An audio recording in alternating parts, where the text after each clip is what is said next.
What happens after we die? Everyone wants to know. Could we have been here before? Will we be here again?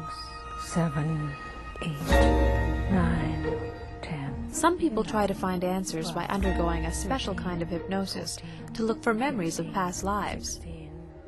Just let it unfold like a movie. Just tell me what you see or perceive.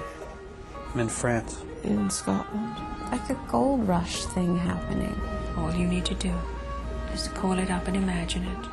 Georgina Cannon is the director of the Ontario Hypnosis Center. I guess I'm being sacrificed. I'm male. I would say I'm the queen. I feel white. We've asked dozens of Canadians, skeptics and believers, to give this method a try. Not as a scientific experiment, but as an exploration of a mysterious experience. I'm in a box, and people are putting roses on me, roses on me. I'm Sarah Kapoor. I'll investigate what our volunteers describe. And if possible, I'll take them on a trip of a lifetime.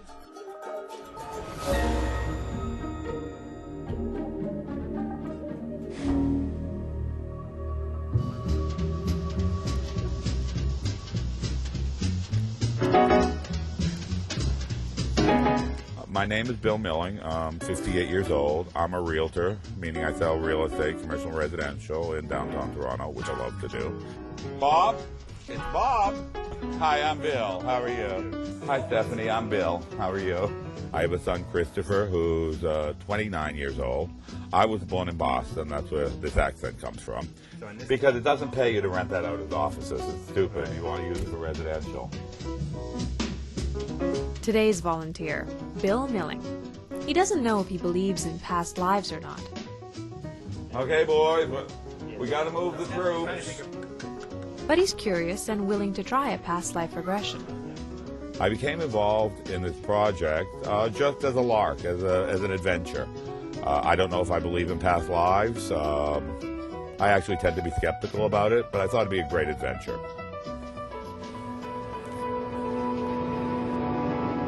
Bill had no problem letting Georgina get him into hypnosis. So relaxing down now. 1, 2, 3. I wonder though, is this easy for Bill because he doesn't take any of it seriously? Good. That's right. 7, 8. What if something serious comes up? You just go deeper and deeper. Tell me what you perceive in a different place and a different time.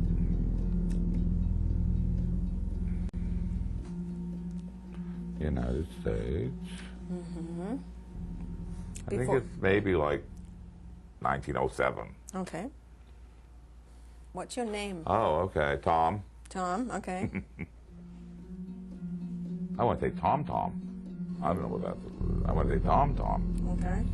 Tom. Maybe people call me Tom Tom. Okay. Tom? Tom Tom. Tom Tom? My last name was Jenkins. Jenkins, okay. I don't know why I feel like what I do this during the living isn't particularly nice, but that's what I'm feeling. Okay. Let me think. It has to do with booze. Okay. Maybe there's a prohibition. Maybe I'm a bootlegger. Maybe it's booze. I think it's booze. Okay. Yeah. Chicago? Booze.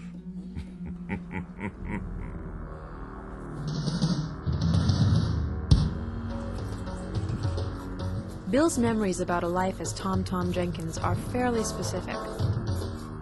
A quick search shows that the details make sense when you put them together. Sort of. Maybe it's booze. I think it's booze. Chicago in 1907 was a time of temperance, bootleggers, and booze. And he got that right. Interesting. This needs more research. But first, I think I need to meet Bill. I need to find out how much he already knew about Chicago history before going into this. You never know what little areas of interest people gather info on. Hey, Bill. Hi. How have you been? Okay.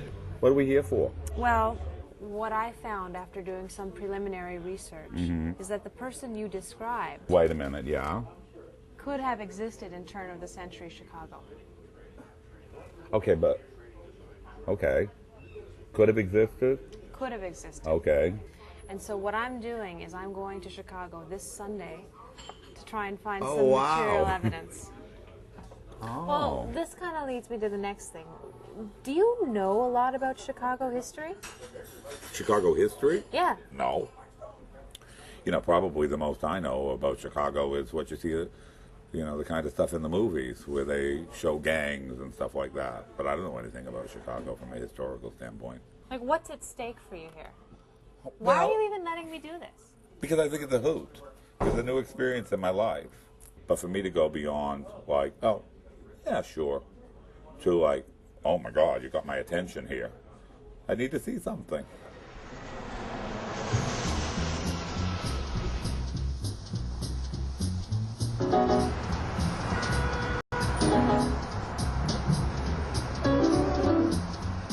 I like Chicago. Walking these streets, I think about what it must have been like in the past.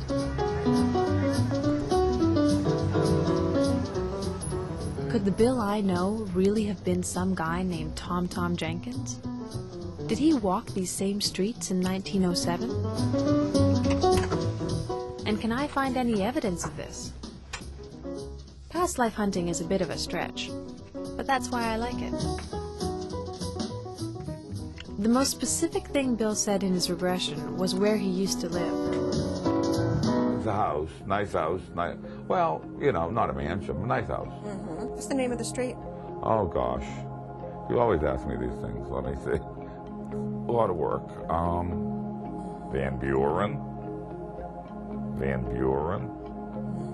something like that.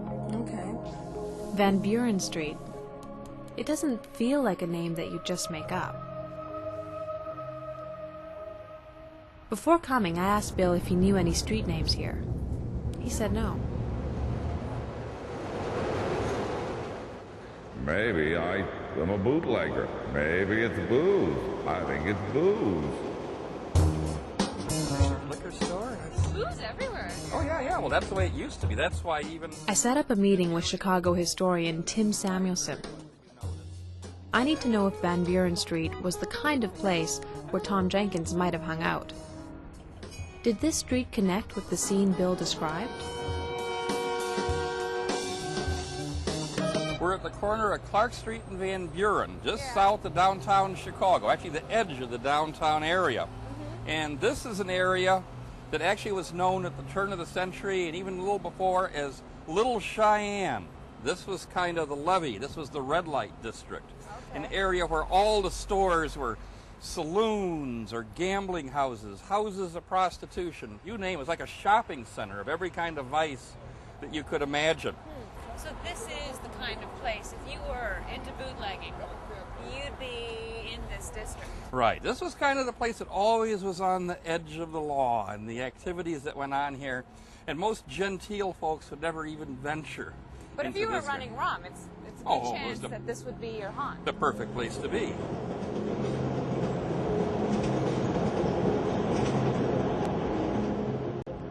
I don't know why I feel like what I do during living isn't particularly nice, but that's what I'm feeling. It's like watching a movie. Exactly. Let It it does out. not feel like me. Kind of like cigar. Like cigar and hat and suit and shoes and a bar room. Jeez.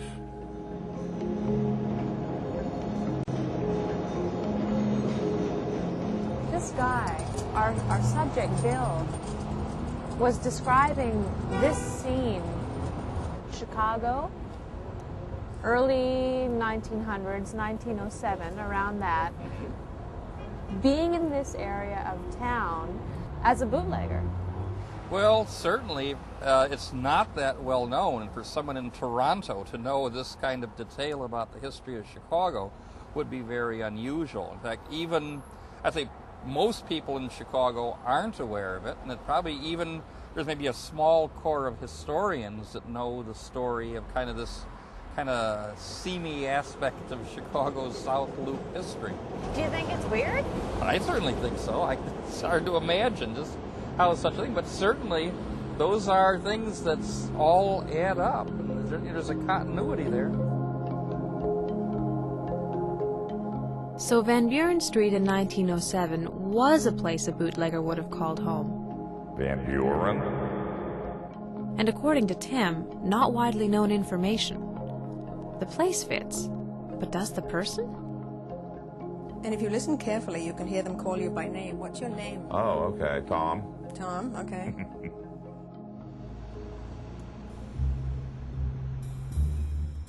If Bill really did live a life as Tom Jenkins, there'd be some record of him. I need help finding documents, and I'm counting on genealogist Craig Fancook to give it to me. I'm trying to find out if there was a man named Tom Jenkins that lived in Chicago between 1907 and 1945. It's in your realm of possibility? Oh, absolutely, no problem. There's all kinds of different sources that I can use, from censuses to city directories, even probate and property records to take a look at. There's a lot of stuff that we can look into to see if we can find this guy for you.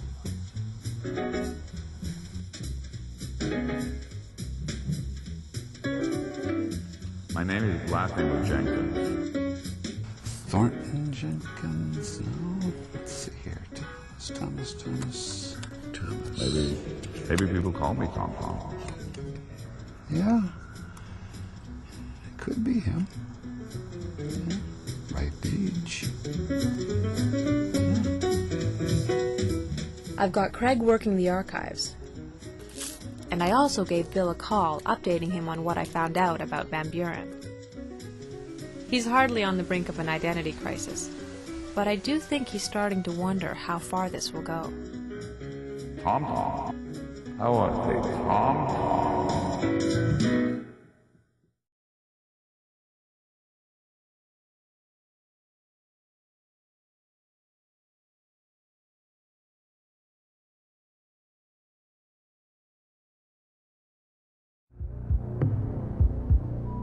Is it really so hard to believe that we've all had past lives? Sometimes I think it's just another story we made up, something to console ourselves in the face of death. At other times I think, everything in nature transforms and continues. Why wouldn't human beings? That's why I'm in Chicago, searching for a man named Tom Jenkins. I want to say Tom Tom. I don't know what that's. I want to say Tom Tom. Okay. My last name was Jenkins. Jenkins, okay. Maybe people call me Tom Tom.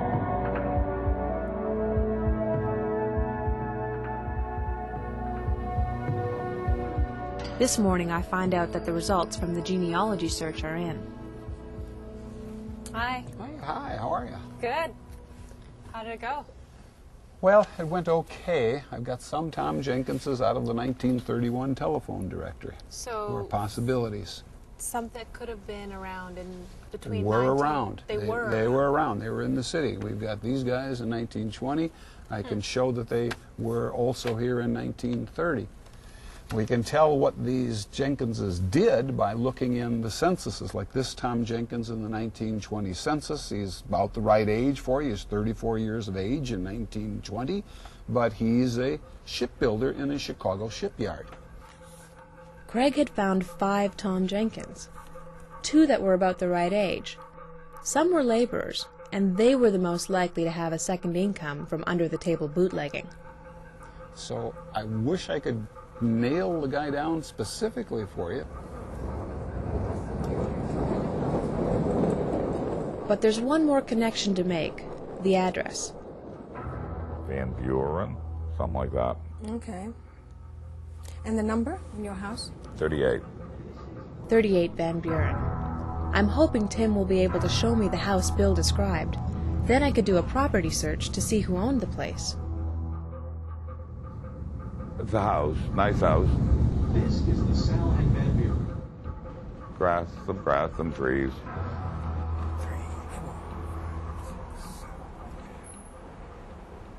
Should be right about in here. What are you doing? What was that? What was the move? Well, I'm actually counting off the space that there would be by address numbers from the corner, because 38 wasn't at the corner. But still, to get you as close to the spot as we can, this is probably the best I can do for you. To get us to 38 Van Buren. Tim assures me this piece of Chicago was never grass and trees. There never would have been a building like that in this part of the city. I mean, this was totally commercial and built up with big, solid, substantial buildings. 38 Van Buren had always been a commercial property, never the house Bill described. Could Tom have spent time there? Maybe. It was definitely the right area. But there's just not enough here to warrant further investigation. But I'm not done looking into Bill's case. I've got one more chance. Because during the hypnosis, Tom Jenkins, Chicago, 1907, wasn't the only past life Bill came up with. Okay, now I'm in the country. I don't understand this. There's green, lovely green, lovely green. It's Ireland.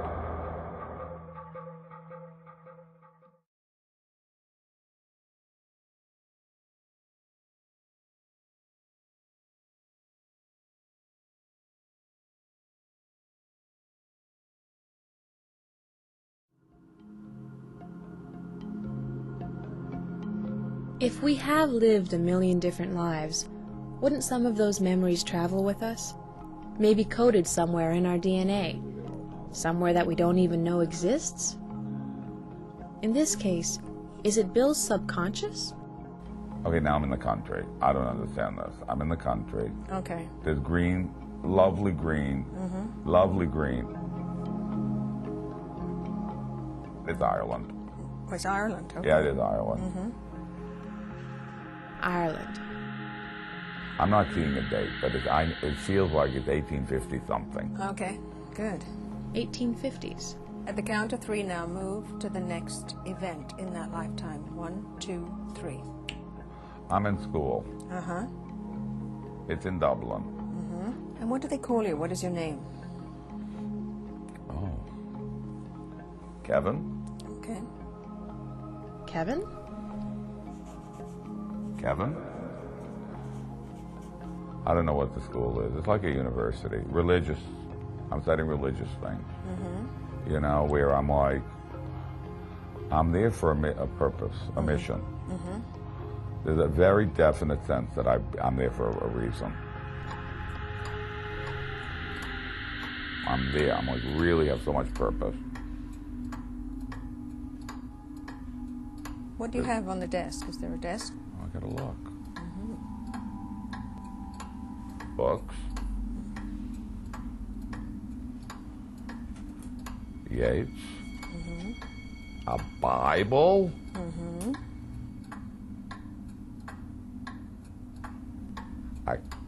A missal. Okay.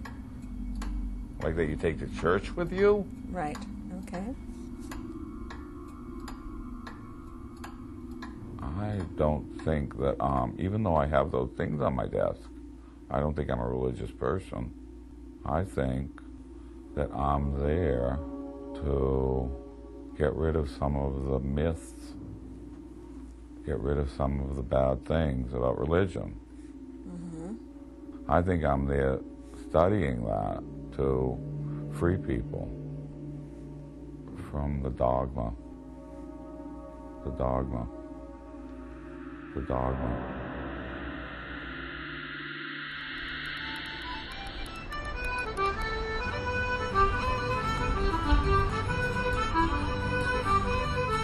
Ireland. It's almost too much like I pictured it would be.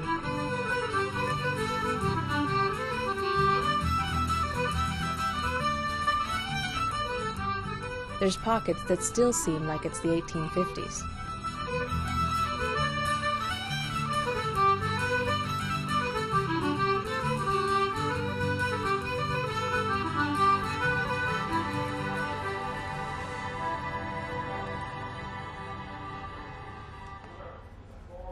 Bill said that he, in the life of Kevin, studied in Dublin.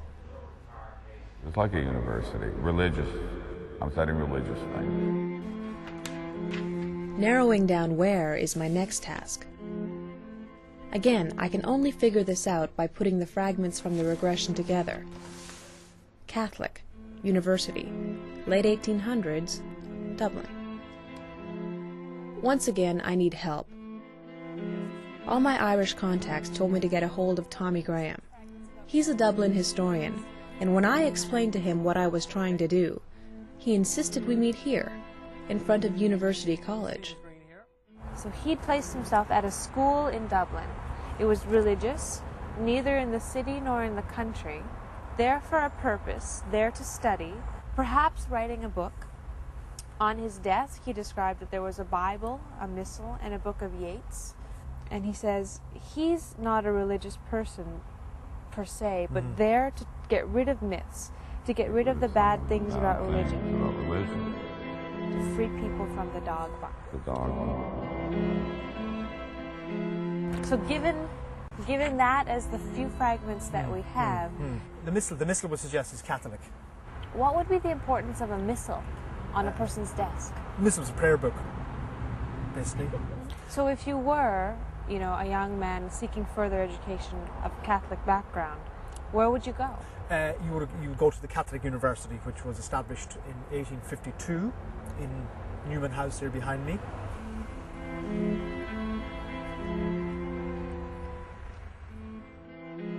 Maybe I'm writing something. Maybe it's like I'm writing like a book or something.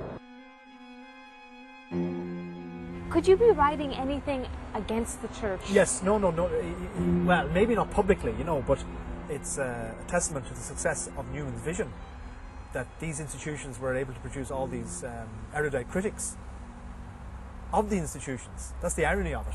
Well, that you know, phrase that you say, a critic of the institution, fits the description given. Well, I mean, that's the irony of modern Ireland. I mean, everyone's anti-clerical now, but they're all educated in Catholic institutions. Do you know what I mean? So they must have done something right in that sense, you know.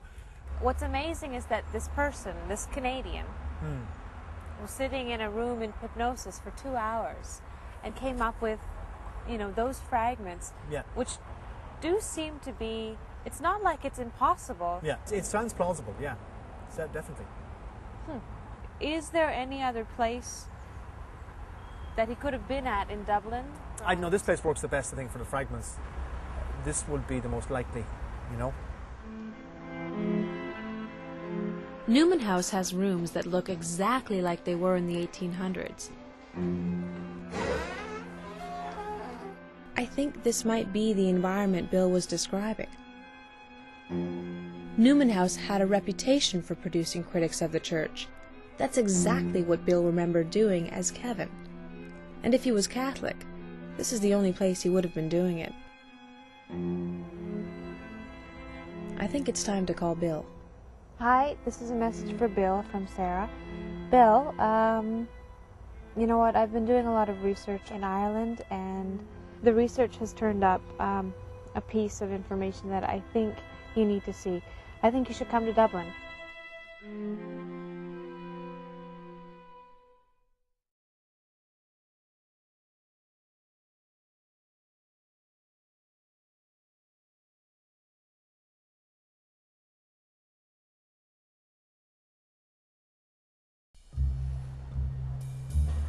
Now it gets really interesting. You can take research only so far with past lives. At some point, the only person who can say this feels real or not is Bill. He's agreed to come to Dublin to check it out. If Bill really had a past life as someone named Kevin, could just being here bring back even more memories? You know, it's kind of interesting because I don't know what the next 4 or 5 days will be like. It's still kind of like something, you know, like that's fun, that's happening, that I'm kind of playing around with over here. It's not serious to me. If it became serious, I actually don't even, I really don't know what it would be like. It came from somewhere. It didn't come from anything that I knew, in that I have no knowledge of Ireland or Irish history, no knowledge or have been in Chicago, so it came from somewhere. There's green, lovely green, lovely green. It's Ireland. I don't know what we're doing, but I'm looking forward to it too. Well, I mean, I'm like yours. before I show you anything, I think it'd be a good idea to review the regression. Okay, good. Because we have it on tape, and I just think Oh, you need to sort of take a I look have at to watch it? Well, parts of it. Okay. Are you interested in doing that? I don't know. Why don't we look at it? Okay. Why don't we watch it? Are you nervous about watching it? Yeah, I am. Why? I'm nervous about, like, I have no idea what I look like on camera. Don't worry. Oh, Jesus. I'll have to rewind a bit. Is the volume good? I'm there for a purpose, a mission. There's a very definite sense that I'm seeing a room, but I don't see the exterior. I don't know if it's a house. I don't think it's a house. I don't know. I don't want to go inside any of these places. I just want to stay outside all the time. I want to leave. I just want to leave. I don't know how to get out of there. And I want to go, and I don't know why I can't go. The room feels like a prison. I'm really scared.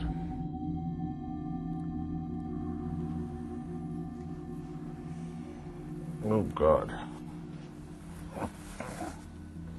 Did you remember all of that? Not all of it. What was it like to listen to that again? Emotional.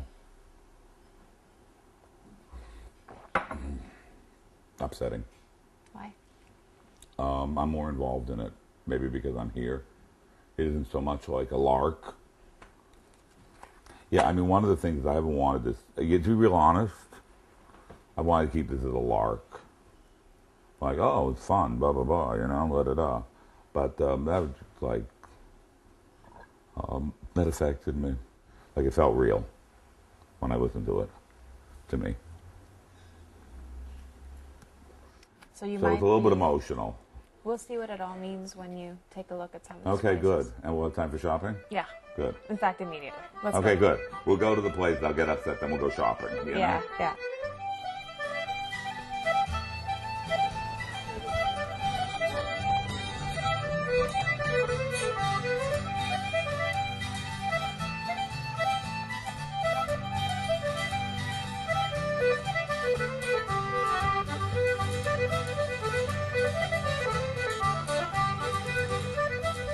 This is just incredible.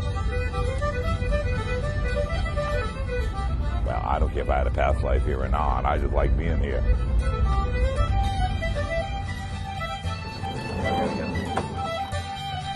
Take a look. Oh my God, that is beautiful. Oh God, I gotta get a picture. Now I'll take a picture of you. No. Come on. No, I don't need me. I need that. You I need know one what- shot of you. I know No what I pictures look of like. you? No. Come on. I know what I look like. You know? Yes. Oh, it was Okay. very GQ of you. Very- Okay. I'm gold. Is this what you Beautiful. saw? Yeah, really rolling. It's that. Yes.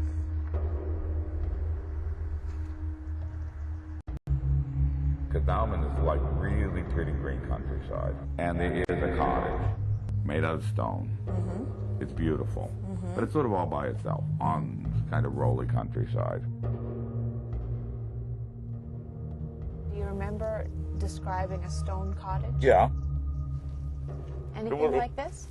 Did it yeah. look like this in your mind's eye? In my mind's eye, look, yeah, it certainly didn't look anything we passed like pretty and like, Yeah. like no, kind of poor. Kind of poor. Yeah. Love to own something like that. And Would you live in it? Oh, yeah.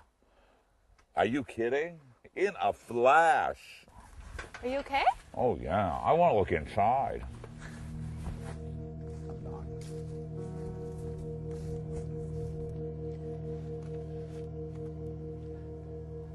Stones. Like they're all piled on top of each other. This falling down stone cottage really like has just like this incredible emotional appeal. Like it's beautiful. To me, this is absolutely beautiful. There's a wooden door that looks very safe. I guess I got to go inside. Oh. There are stairs. I'm not going to go up. No. I'm dying to go up. Bill, what is the sense that you get sort of when you are in this place after sort of seeing something like this while in hypnosis? It's almost like I can't take in it. I just want to take in every detail. Mm-hmm. I want to remember everything. It feels very nice. Careful on the rocks. But from the period you described... You know what? This angle right here, this really resonates with me. I don't know what it is. It's beautiful. It seems like this trip is starting to awaken something in Bill. If this little stone cottage stirred up this much emotion, how's he going to react when I take him to Newman House?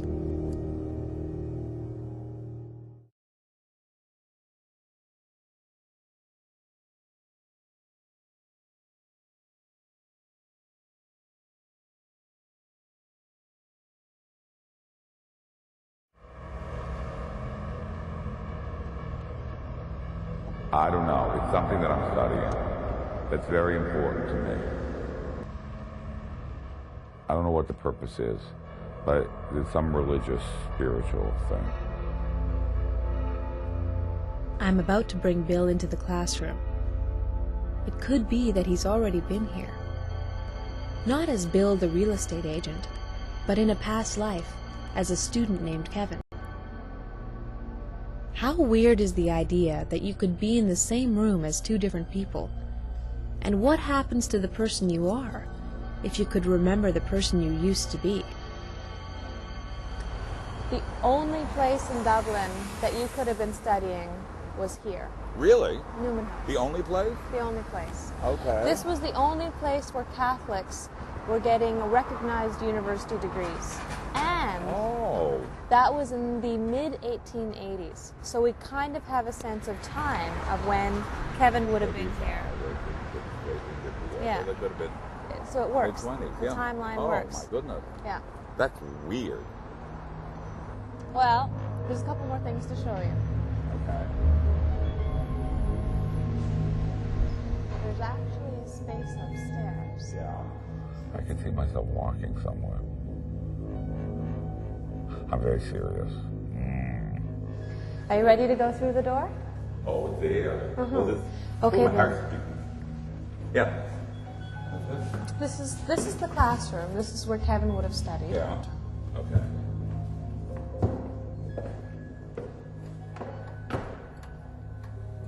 Take a look around. I'll tell you something.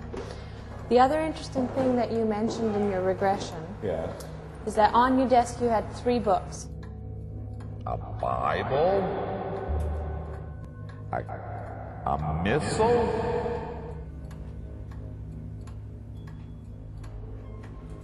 Yeats.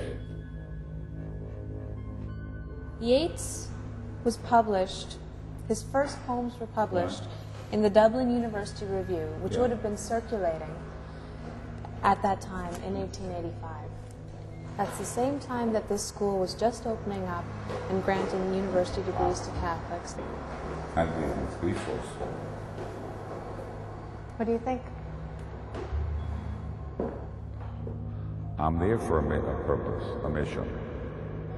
There's a very definite sense that I'm there for a reason. Is there another space in this building? Why do you ask? Because while this resonates, there was another space that was smaller than this. I can't believe he just asked me that. There is a small office across the hall.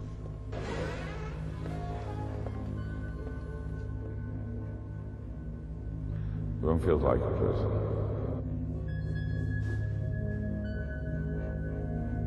I want to get out of the room. partisan beating, and you know I've been, you know, I've worked really, really hard to be skeptical about all this. And what happens is emotionally, some stuff starts happening, like when I'm here, that generally, you know, overcomes my skepticism. And it's just like something that I haven't wanted to say. But yeah, this feels strikingly familiar. This is a place that I wonder if it'll seem familiar to you. Yes, it does. It's familiar. Yeah. This, I don't know why, but this little indent here, you know how because the fireplace is here and there's an indent with this corner, like, just you know how like there's this little corner here? That resonates very much as a detail. Like, cause look, when I look this way, that was the view in the regression when I was looking. It would be like in the regression as if I were standing here, right here. It was, okay, it's really freaky, but it was about here. See how that comes out? That was what I saw in the regression there. This was and it wasn't like this or anything. It was like this, right like this angle. Looking onto your sort of exactly desk. Yes, desk and that corner.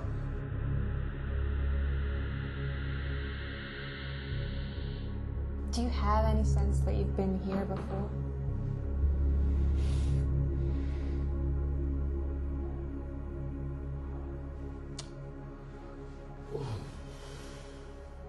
I'm totally resisting saying yes. Yeah, I do.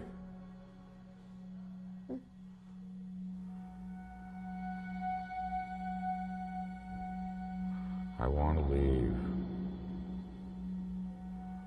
I just want to leave. Yeah, I'm like now starting to really sweat. I don't know what's going on here. You know?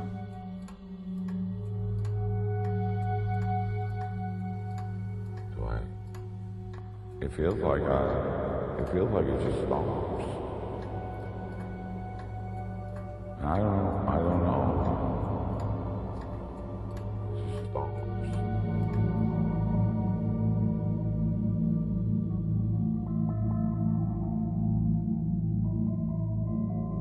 This is not, the only thing I can think of is, the only thing that's coming to me is a knife of some kind. Here.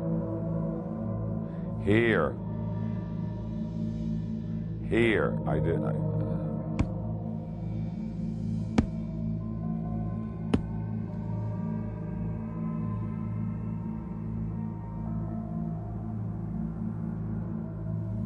I killed myself.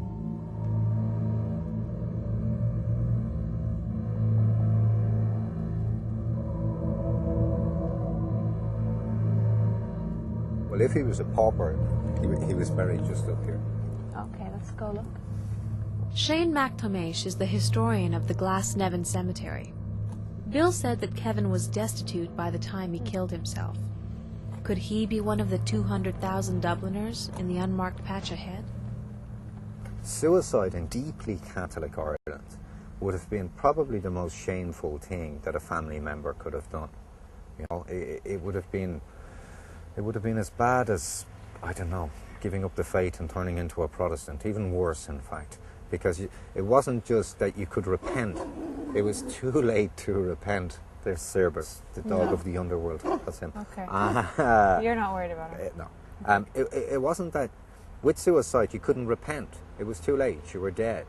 It was an eternal damnation. So there would have been, for anyone remaining, enormous secrecy, enormous shame. In true Irish fashion, they would have swept it under the carpet and never speak about it again. And all of that lifetime set in Dublin would lead to the only possible place would be here. Oh, if he committed suicide in the 1880s, 1890s in Dublin with very little money, there was nowhere else he could have been buried but here. In this little plot of land? In this little plot of land here. I know I have to bring Bill here, but that's different from wanting to. What does a person do when they're taken to what might be their own grave?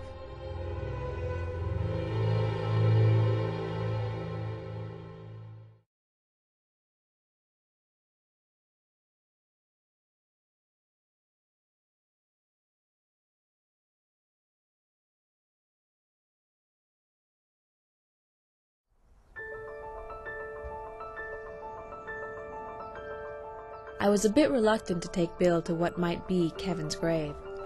I didn't expect the research to turn up such definitive locations. So worth coming here? Yeah. Absolutely. But Bill was happy, almost eager to come along.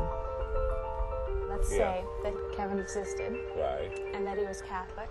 Right. And that he was poor. And that he also committed suicide. Yes. There's only one place in Dublin that he would be. Right. And it's right where we're standing. Right under us? Yeah. Oh my goodness. Would he have been buried here even though he had committed suicide? Yeah. This is where they put suicides. Oh. And so Kevin could probably one of them. Well, if all of the fragments Mhm. of the research and Yeah. of what you said Yeah. lead to one destination. Here. Right here. Right here. Well. Just take your time.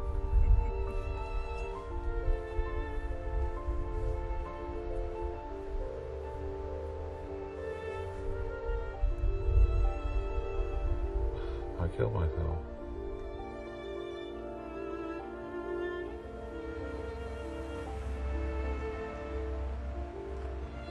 Well, this kind of like does finish the tour in a sense, because it's at the end. What do you think? It's really interesting. I hadn't thought a lot about it, but I knew that suicide in the Catholic Church is grave, or not meant to be that way, very serious, and that people that committed suicide, it was unspeakable. Here.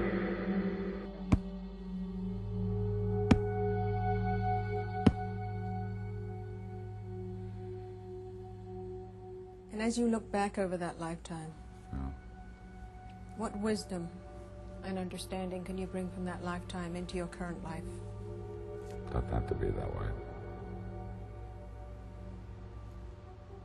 To just capture the love that's there, to see it and to experience it, and to be with it, and to allow it to be in my life, rather than not see it. If you got to get out, there's other ways of getting out. That's it. That was the wisdom that you took. Yeah, I don't remember that. You remember saying that? Well, I remember that saying that there are other ways out. What was the wisdom? That there are other ways out, just as there are other ways to live your life. It doesn't have to be that way. And to permit the love in my life, for me to be present to it and to see it. You know? It's funny how that piece of wisdom came out of reflecting on Kevin's life. This life really aligns a lot in regard to the experience of almost like what this guy's soul was and what he was concerned about. Very similar to my life now. It feels like it just stops. I think there was a point in my life about 18 years ago that was really desperate when I was leaving my wife and when I was coming out, and the time before leaving was really torturous, breaking up my family, dealing with all that, and I left and did what I had to do for myself. Didn't kill myself. Didn't just sort of kill myself slowly, day by day, by living in an existence that made no sense to me anymore. You know, maybe I can actually thank Kevin from that life for having gone that other way before, which is to kill himself to get out of a situation that he couldn't be in.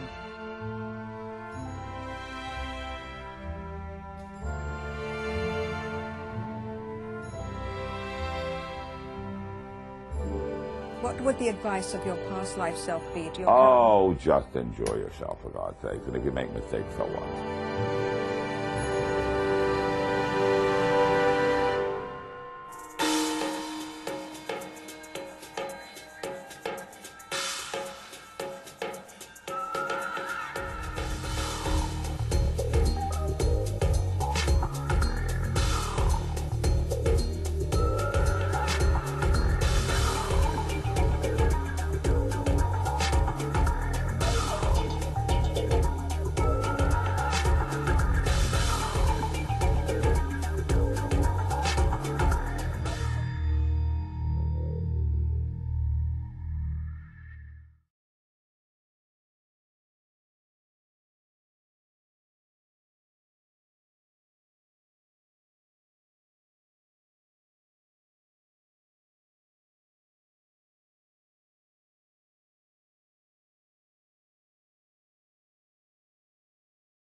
Careful on the rocks.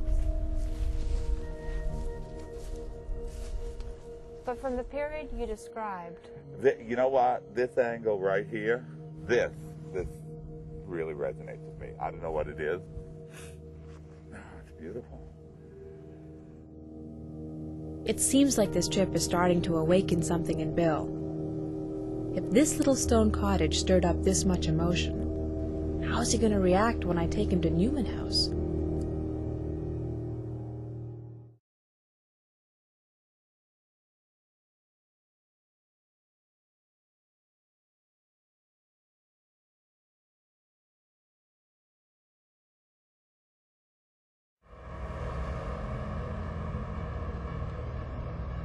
I don't know. It's something that I'm studying. That's very important to me. I don't know what the purpose is, but there's some religious, spiritual thing. I'm about to bring Bill into the classroom. It could be that he's already been here. Not as Bill the real estate agent, but in a past life as a student named Kevin. How weird is the idea that you could be in the same room as two different people? And what happens to the person you are if you could remember the person you used to be? The only place in Dublin that you could have been studying was here. Really? Newman House. The only place? The only place. Okay. This was the only place where Catholics were getting recognized university degrees.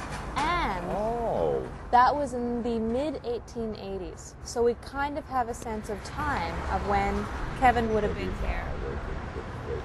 Yeah. They could have been so it works. mid-20s, The yeah. timeline works. Oh, my goodness. Yeah. That's weird. Well, there's a couple more things to show you. Okay. There's actually a space upstairs. Yeah. I can see myself walking somewhere. I'm very serious. Are you ready to go through the door? Oh, there. Well, this. Okay, Oh, my then. heart's beating. Yeah. This is the classroom. This is where Kevin would have studied. Yeah. Okay.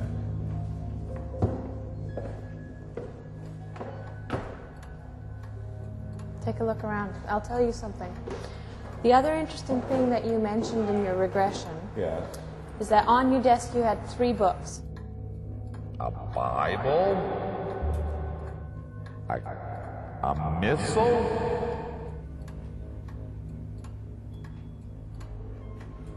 Yeats.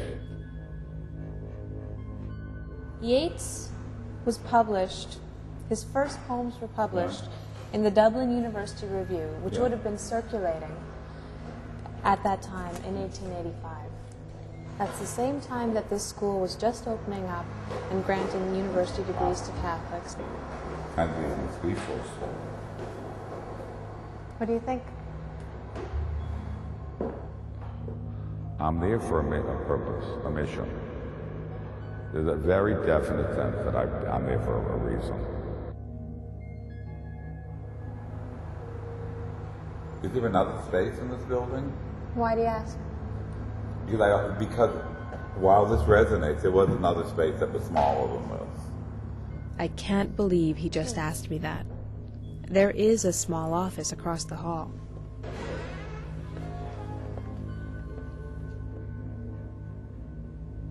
The room feels like a prison.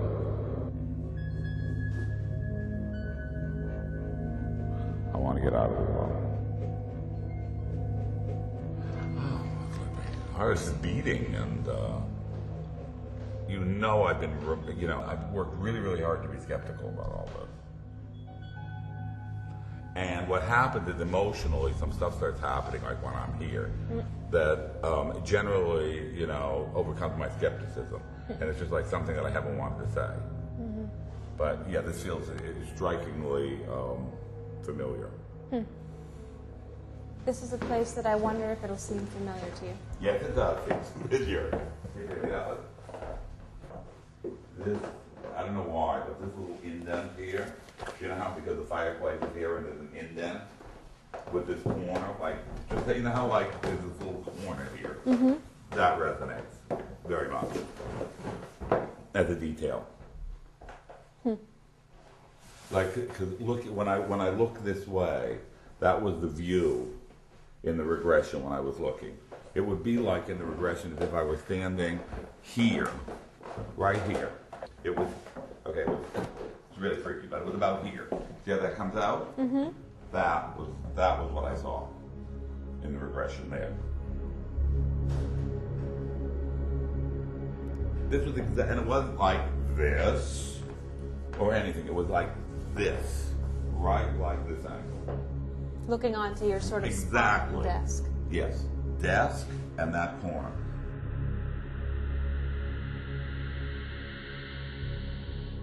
Do you have any sense that you've been here before?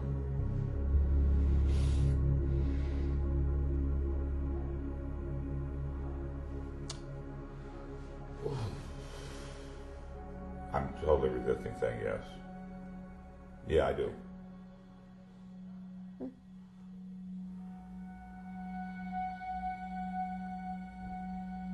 I want to leave. I just want to leave. Yeah, I'm like now starting to really sweat. I don't know what's going on here. You know?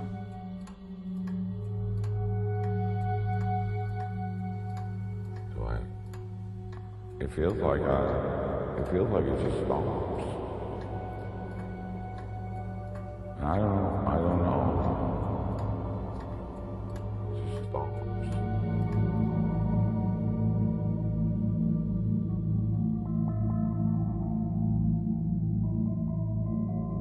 This is not, the only thing I can think of is, the only thing that's coming to me is a knife of some kind. Here. Here. Here. I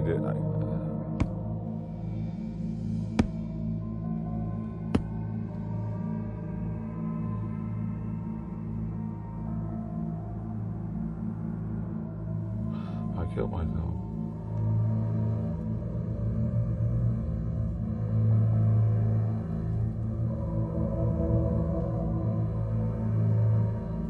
Well, if he was a pauper, he was buried just up here. Okay, let's go look. Shane McTomish is the historian of the Glasnevin Cemetery. Bill said that Kevin was destitute by the time he killed himself. Could he be one of the 200,000 Dubliners in the unmarked patch ahead? Suicide in deeply Catholic Ireland would have been probably the most shameful thing that a family member could have done. You know, it would have been as bad as, I don't know, giving up the faith and turning into a Protestant, even worse, in fact, because it wasn't just that you could repent, it was too late to repent. There's Cerberus, the dog of the underworld. That's him. Okay. You're not worried about it? No. It wasn't that with suicide you couldn't repent. It was too late. You were dead. It was an eternal damnation. So there would have been, for anyone remaining, enormous secrecy, enormous shame. In true Irish fashion, they would have swept it under the carpet and never speak about it again. And all of that lifetime set in Dublin would lead to the only possible place would be here. Oh, if he committed suicide in the 1880s, 1890s in Dublin with very little money, there was no